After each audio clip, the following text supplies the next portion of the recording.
Hi lovies, welcome back to the channel.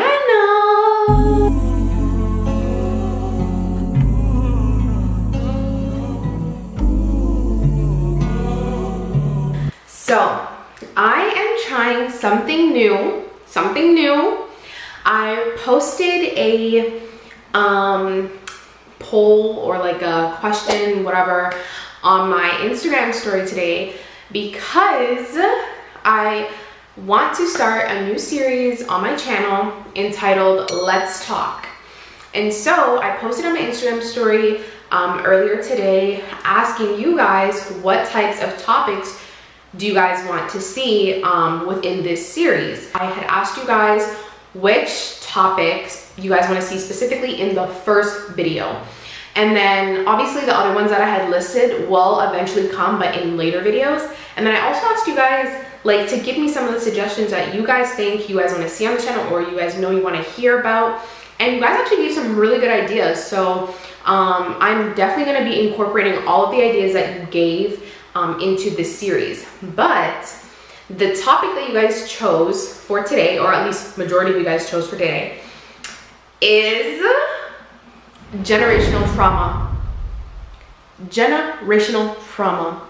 Let's talk about it.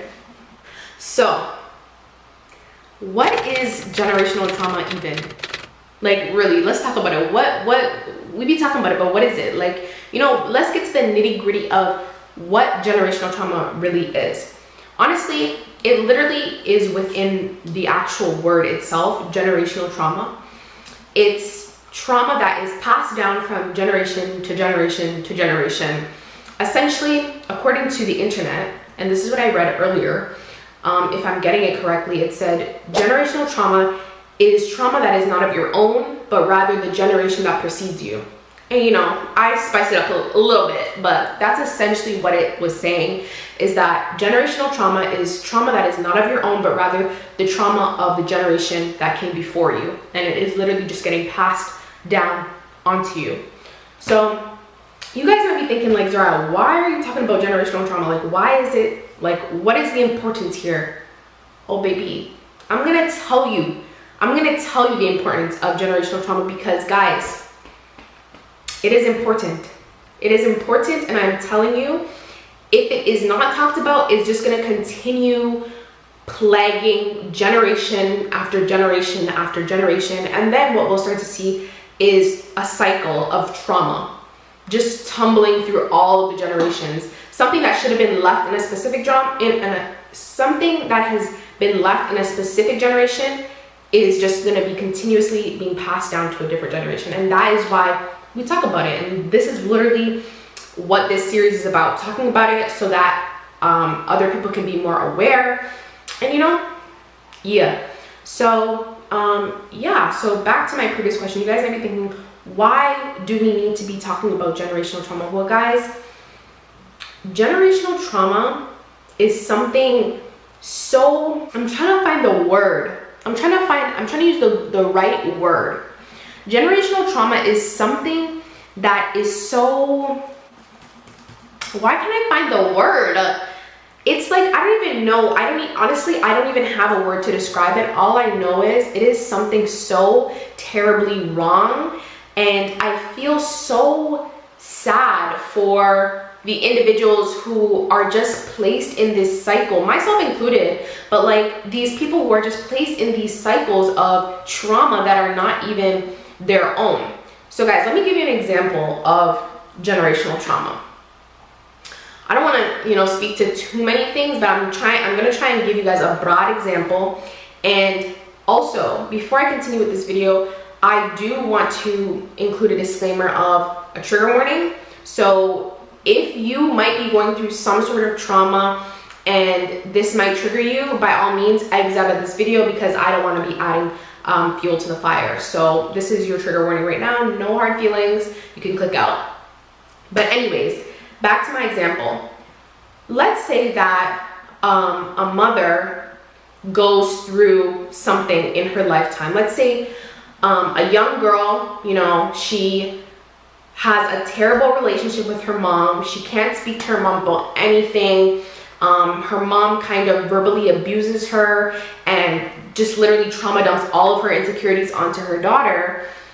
When that daughter grows up, one, she's going to feel very insecure about herself. She's not going to feel as confident. And again, she's not going to have that mother figure in her life to go to, you know, in times of distress, in times of need, in times of sadness, in times of depression, anxiety, all of these things. She's not going to have that mother figure in her life.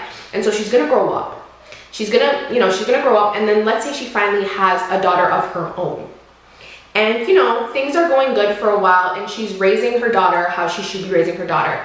But then something happens and then she starts falling into the habits that she was raised on. Remember, she's going to start falling into the habits that she was raised on because that's all she knows. That's all she's seen growing up. She's only seen abuse. She's only seen, you know, neglect. She's only experienced neglect. She never had that relationship with her mom to communicate properly or to be emotionally verbal or, you know, like all of these things. This is what she has gone through. And so, I mean, sometimes you can say that, okay, it's not necessarily the fault of the actual person or the parent because that's all they know. But at some point, we have to shift the conversation and say, okay, once you know that you're doing wrong, it's time to do better. And I feel like a lot of the times when parents, you know, realize that they're doing wrong to their kid, they might understand that it's wrong, but they don't change. And I feel like that stems from the inability to change. Because again, for so many years, they have experienced this one thing. They've experienced this abuse. They've experienced this neglect. And so that's the only thing that they know. One thing that really interests me when it came to generational trauma is that it's very prevalent in racialized groups. And I've never understood that. Like, I never understood why is it so, you know, why is it so prevalent within like the Black community, for instance? And I can only really speak to my own community, but I find that it is very prevalent, especially in the Black community, to see this generational trauma just occurring generation after generation after generation. And it took some time to really sit down and think about it, like, why is it so targeted to the Black community or even the indigenous community or the community for the people of color? And the conclusion that I came to is that I think it dates all the way back to slavery, colonization. All of these things are such traumatic experiences that our ancestors have gone through, and it's all that they knew, so it's all that they could really pass down to their kids. Of course, they pass down tradition and all these other things, but it's kind of like trauma is literally embedded in our history, literally embedded in our culture, like quite literally. And I feel like that is why it's so prevalent and why it's passed down at such a high frequency, is because it's literally a part of us. But that doesn't mean that it has to stay a part of us, because I'm pretty sure that we can all come to the conclusion that generational trauma is not something, you know, that is good. It's not something that makes you feel good. It's not something that, like, you know, it's not something that should be continued down, you know, the line. So I feel like it is very important to talk about it, but also be aware, like, not only parents, but us as children. And, you know, like, it's up to us to point out what's going on. Otherwise, the parents will just, you know, continue to think that everything is okay, because like I said, they're just doing what they know how. So they're just doing what they know how. Okay, I was talking English. I thought I was speaking some other language. But yeah, like, that's literally what they grew up on. That's all they know. Like, imagine, to put it into an example, let's say you grow up and you only know an orange as a fruit. Well, you're going to continue, generations down the line, you're going to continue telling your kids, your grandkids, the orange is the only fruit, because that's all you know. But me, I'm going to be saying, like, no, we have apples, we have grapes, we have this, we have that. But you, who grew up only on an orange, stay with me, who only grew up on an orange, is going to continue to tell your kids, your grandkids, your great-grandkids that the orange is the only fruit. So bringing that analogy back to generational trauma, our parents and their parents and their parents only knew trauma. So they're going to continue telling their kids, or acting out of anger, or acting out of this, or abuse, or whatever, because that's all they know. And that's essentially what generational trauma is. So now that we know what generational trauma is and why it is important, let's talk about what is the solution. Because we can't just be talking and not getting to a solution, because that's just foolishness. What I honestly think people need to do when it comes to generational trauma is, one, pointing out the flaws. Pointing out the flaws in your parents, in your grandparents, in your great-grandparents, if you still have them in your life. Letting them know, like, hey, it's a different time.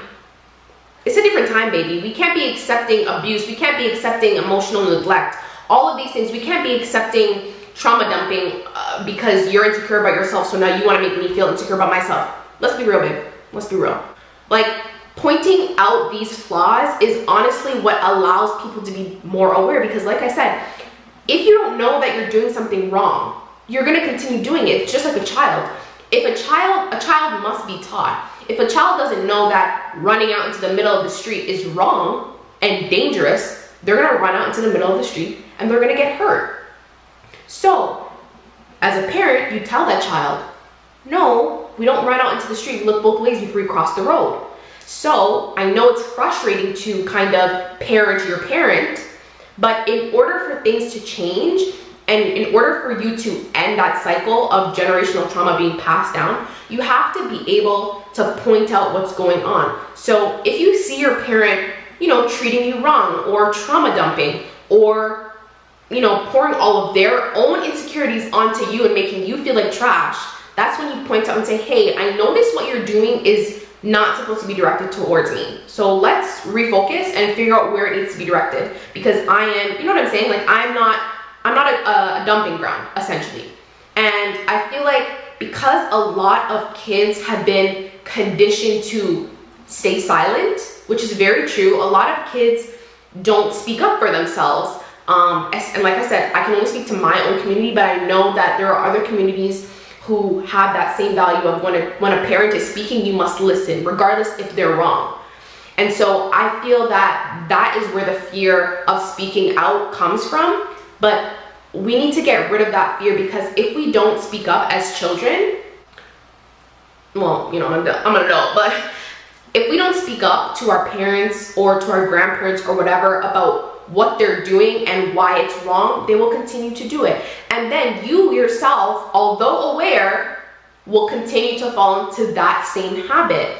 And what's so funny is that I know a lot of people who might say, oh, my mom treated me this way, but I know that I would never do that to my kid. And then boom, bam, they're doing the same thing to their kid. It's very hard to do the right thing than it is to do the wrong thing. And a lot of people might disagree, but it's very easy to just kind of, like, you have to work 10 times harder to correct something than it is to just keep doing the same thing that's wrong and that is wrong. So I lost my train of thought. Wow. But essentially what I'm trying to say is correction is key. So pointing out is the first thing to kind of correcting the generational trauma. Another thing that I feel is so important to correcting the generational trauma is talking, communicating. It's a little bit different than the first one, but I feel like communication can go such a long way. And I know, especially as a child, and an eldest sibling at that, I know it is very hard to see beyond your own feelings. So if you feel like you've been done dirty by a parent, by a grandparent, whatever, you're not gonna feel inclined to kind of figure out what's really going on. Like, okay, why are they acting this way? Why are they treating me the way they're treating me? But I feel like that is so important to kind of just have a conversation, communicate. A conversation can go a long way, and I feel like it is very underestimated and underrated. talking with your parent, with your mom, with your dad, with your grandmother, with your grandpa, asking like, hey, why do you treat me this way? Why do you treat my mom this way if you're talking to your grandparents, or whatever the case may be? Asking them like, why do you think you treat us this way, or why do you think that you treat me this way? 9 times out of 10, simply asking that question will change something or switch something in their brain to really sit down and think, you know what, yeah, you're right. Let me actually think, why do I treat you this way? Why must I yell at you for no reason? Why must I isolate you? Alienate you when I'm upset with you? Or why must I, you know what I'm saying? Like, all of these things, simply talking to them and asking them can go such a long way, because that will trigger something in their mind to really sit down and think and reflect. What I do? Can I talk? It will trigger something in their brain to sit down and think, is what I'm doing right? Am I in the wrong? Like, pointing out, it's the same as pointing it out, but communicating and asking, 1, shows them that you care, and then 2, trigger something in their brain to help them figure out what's actually going on. I feel like there is such a big disconnect within, again, I can only speak to my own community, but within the Black community, there is a huge disconnect when it comes to verbalization and talking, especially when it comes to emotions. I feel like it's kind of like thin ice or eggshells. Like, oh no, we can't talk about that. We can't be emotionally vulnerable because then we'll look weak or whatever. People think that that's only like a thing for males, but it is very prevalent, especially in the Black community, to not be emotionally verbal, or to not have any type of emotional connection or conversation when it comes to anything important. And that is why these generational traumas continue. It's because nobody is willing to have these hard conversations at all. Nobody is willing to sit down and really ask, what's going on? Why are you treating me this way? And I honestly think that aside from pointing it out, that communication is it can go such a long way. The reason why I say it can go such a long way is because imagine being a parent. I'm not a parent myself, but I know that being a parent is hard. Even though I have never experienced, I see what my mom goes through. I see what other parents go through. I know that it's very hard, especially if you have other children to tend to. You can't kind of put all of your focus into one child. So I know it's hard. I'm not gonna invalidate, the feeling of, yeah, parenting is hard. But I feel like, having that conversation with your parents and asking them like, okay, what's going on? It kind of validates them as well, because you have to remember, your parents are going through life just like you for the first time. So not everything is gonna be right, but don't take anything out of context. That does not excuse the behavior.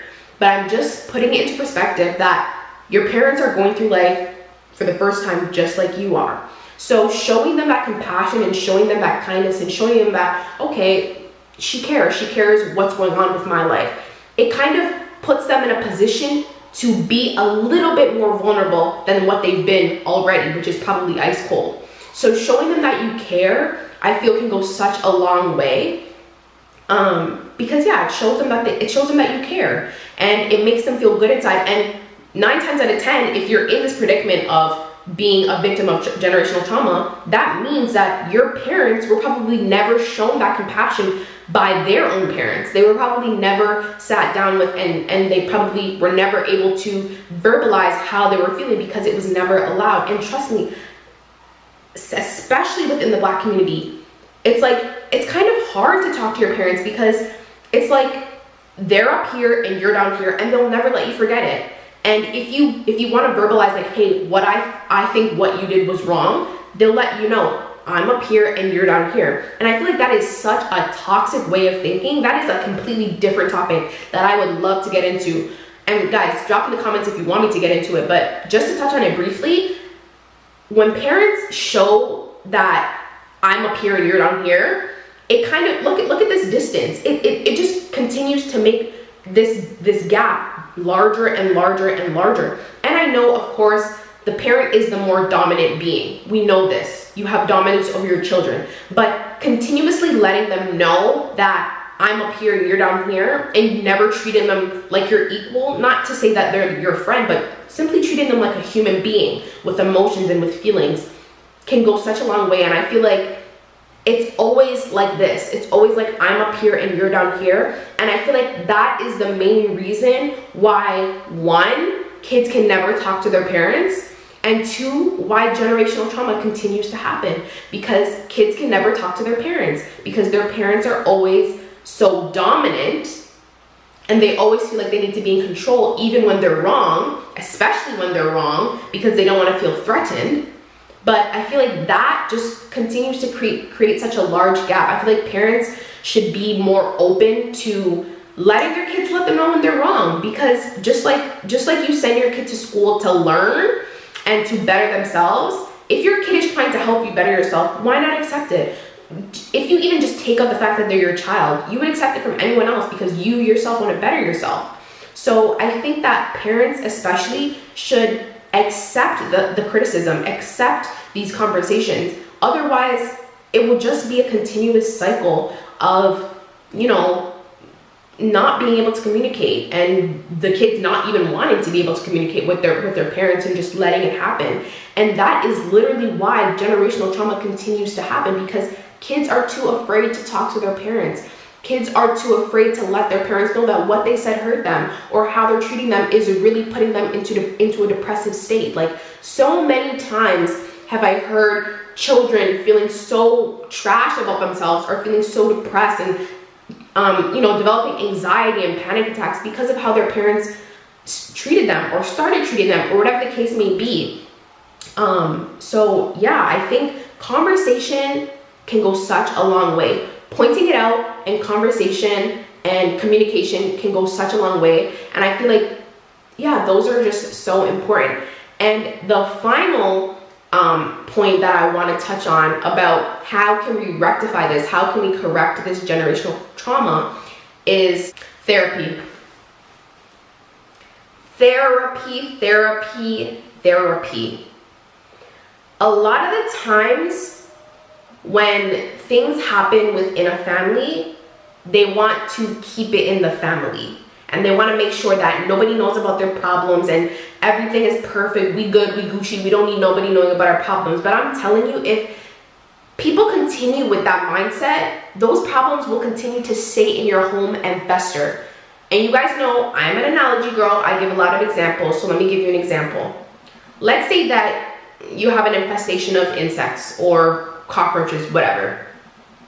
And let's say you're like, okay, well, we don't want people knowing that, we have cockroaches. We don't want people knowing that our house is not in order.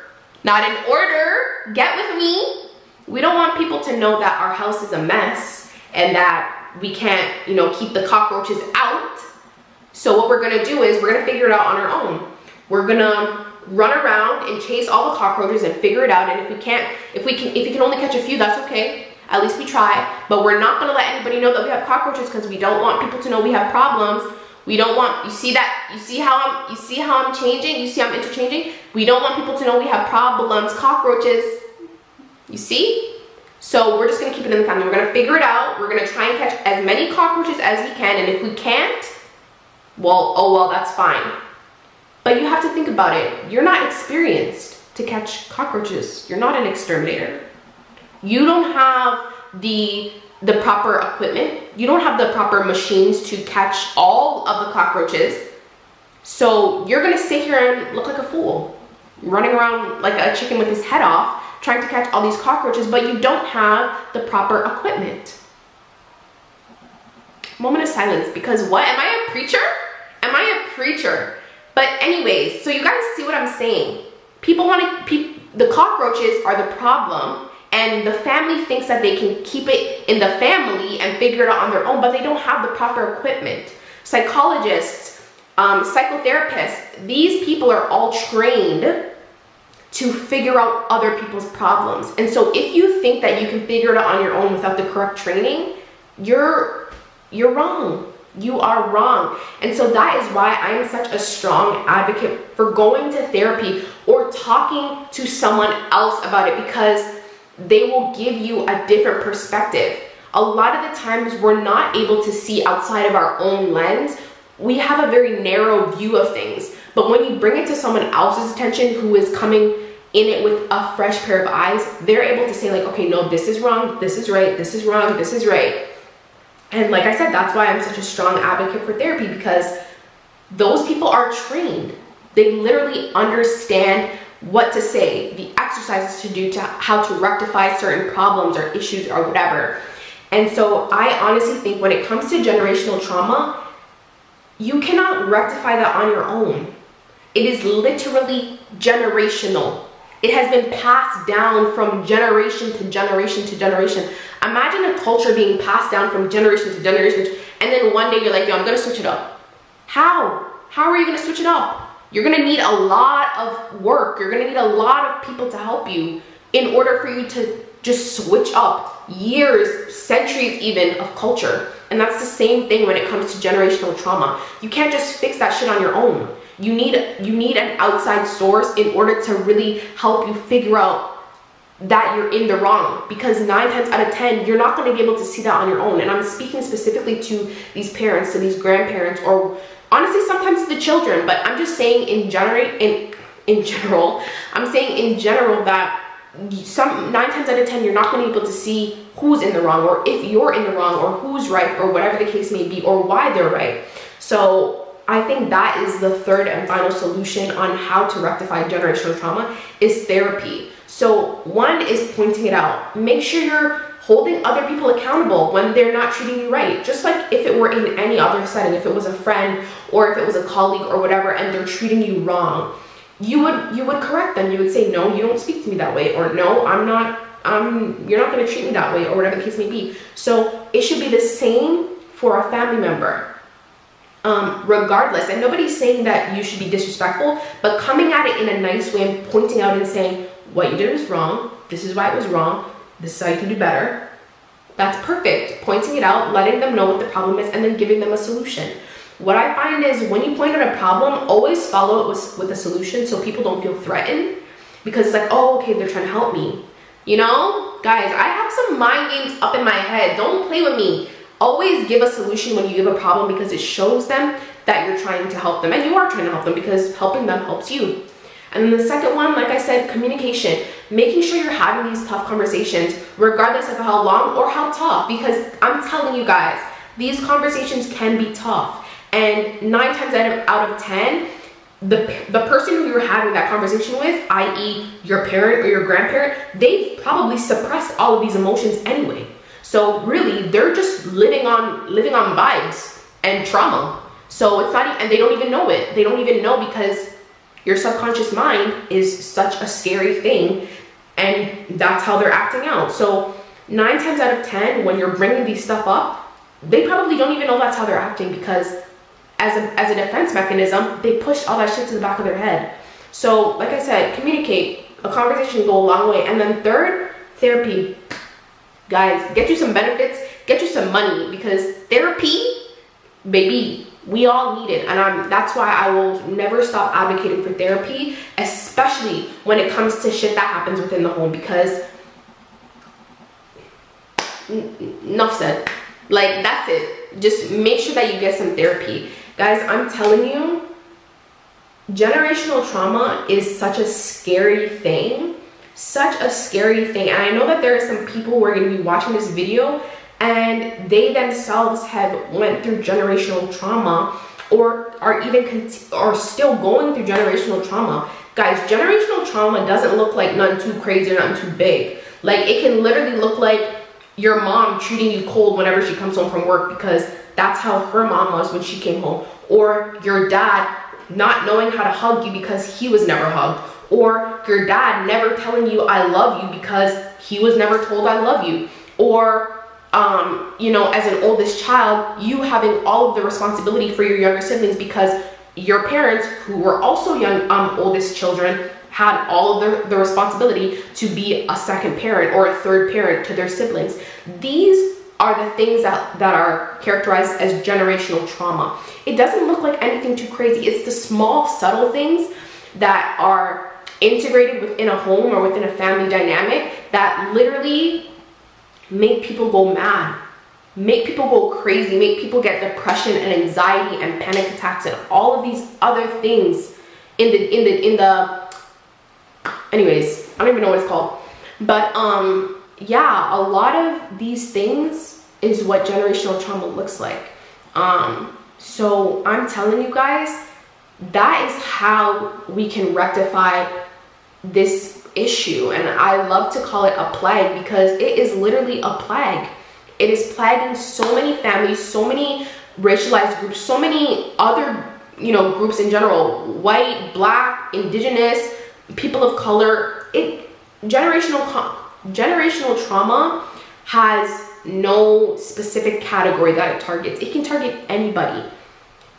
So yeah, I'm telling you that it is a very tough thing to battle, because again, it is literally centuries of trauma. But, and it sucks to think that, you know, everything lies on you to fix it. But you could be that person to point one thing out, and it can go such a long way, or have that one conversation and it can go such a long way, or ask your parent that one time, can we go to therapy? And it can go such a long way. And then you can sleep better at night knowing that, okay, I'm taking the steps to not only better myself, but better my family. And I know, guys, trust me, it is a heavy burden to carry when you think about having to correct generational trauma, but the reward in the end is so good. Like, it is so rewarding to know that, okay, my family is taking the steps to rectify, because then you now know that, okay, when I have my own kids, I know that this shit will be gone. I know that this shit will be dealt with. So that is honestly my take on generational trauma. There's so much more that I could talk about when it comes to this topic, but I wanted to keep it just a little bit short and sweet, not too much now, not too much. But yeah, that is the first episode of Let's Talk. And I think on the next episode is gonna be actually, I have the topic written in my phone because someone had actually sent it in to me on my Instagram. And I was like, yo, what? This is like amazing. Like, I actually loved the comment that he said. It was talking about the hugest thing affecting the Black community, fatherless homes. And that's a shout out to It's Not Shirley, because he did his thing with that topic. I was honestly thinking about certain topics that I could talk about. And when he posted this, I said, that's the next one. That is the next one. So shout out to him. But yeah, that is going to be the next topic for the video that I'm going to post later on in this series. And it's going to say, Let's Talk Fatherless Homes. So thank you guys for tuning in to the first episode of Let's Talk. You already know what to do. Hit that subscribe button, turn on all post notifications, and follow me on my socials if you haven't already. Follow me on my socials, guys, because I am most active on there too. And I know you guys want to see this pretty face. So yeah, like, comment, share, let your parents know. Send this to your parents. Send this to your parents so that they can understand, like, hello, like, guys. So yeah, like, comment, and share. Hit that subscribe button. I'll see you guys in the next video. Love you.